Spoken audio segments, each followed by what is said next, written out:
So let's move on to our next story. Tori Spelling recently admitted on her podcast that she's looking for a monogamous situationship with someone who can fit really nicely in the lives of her and her 5 kids. So, would you be open to a situationship at this stage of your life? B, I'm gonna toss that hot potato to you. You know, I knew it was coming. I knew it was coming to me. And I will say, been there, done that, might do it again. Oh, okay. This is this time now where I'm not on the side of the groans in the audience, right? I heard that, I was like, okay, no, we're gonna switch this up.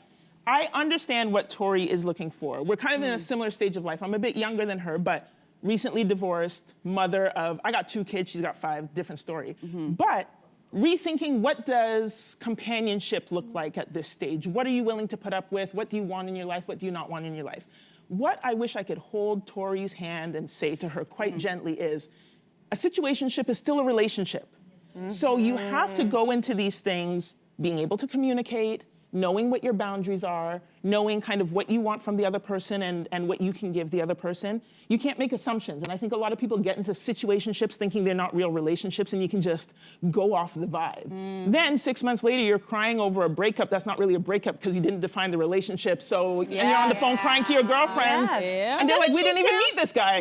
Doesn't she sound confused right out of the gate? First of all, like, how is a situationship different from casual sex? This is the era of people just like labeling things and thinking they invented it when really it's been around forever. But the thing is she's asking for also sort of what casual sex, no strings attached, but it sounds infinitely more complicated when she's like, but I want them to be monogamous. So she wants a commitment from this person. But don't you think that it's but don't you think it's because, listen, she could just be lonely and horny. Okay?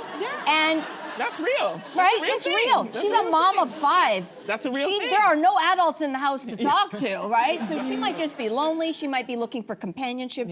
And we know whether it's casual or not. I think the monogamy part of it, I get that as a serial monogamist myself. Maybe the monogamy part of it is, can you imagine if she had to juggle multiple situationships or it wasn't monogamous? So I actually get the idea of, let's just make it a little cleaner. And I actually think that for the right guy, this is a really great situation. He doesn't really have to go in. Andrea has that. He does his thing. Great and he goes. situation? I want to hear what you would get. Tori, tell me you're selfish without telling me you're selfish. Because she says on her podcast, she's like, yeah, listen, I have 5 kids and I have work and I need to focus on those things and I want a little situationship. First of all, a situationship, nobody wants a situationship. It's something that happens, but we'll get into that in a second. But it's the monogamy part that really bothers me because everybody knows if you have kids, you're very busy and she has 5. And then you have work because you have to feed those children. So what she's asking for is that she wants a partner to come over and court her, not just sex, she wants courtship, she wants hand-holding when she has free time. And when she doesn't have free time, she wants that lovely, good-looking man to sit on his hands and not take any other phone calls from any other woman and wait for her to text him again when she's free. Sorry, sister, you are delusional. But that's all. I'm not mad at it. I'm not mad at it. If you want, if you want, that's only if that's what he wants. We don't know if that's here's what the he deal, wants. but I think it's something that's very selfish to think that there's somebody out there that doesn't want to just be able to call you and do stuff with you all the time. Right. Listen, There there are people who are fine with this, but I think just the way that she phrased it, it just rubbed me the wrong way. Listen, I understand. You're a mom. You have your needs. Get your needs. There's a million ways for you to do it, but asking someone to sit and wait for you when you're ready, always on your timeline, is not a healthy relationship. We're going to give you the last word on this, way B. to What do you think. think? Listen, all I'm going to say is there are men out there who will do it.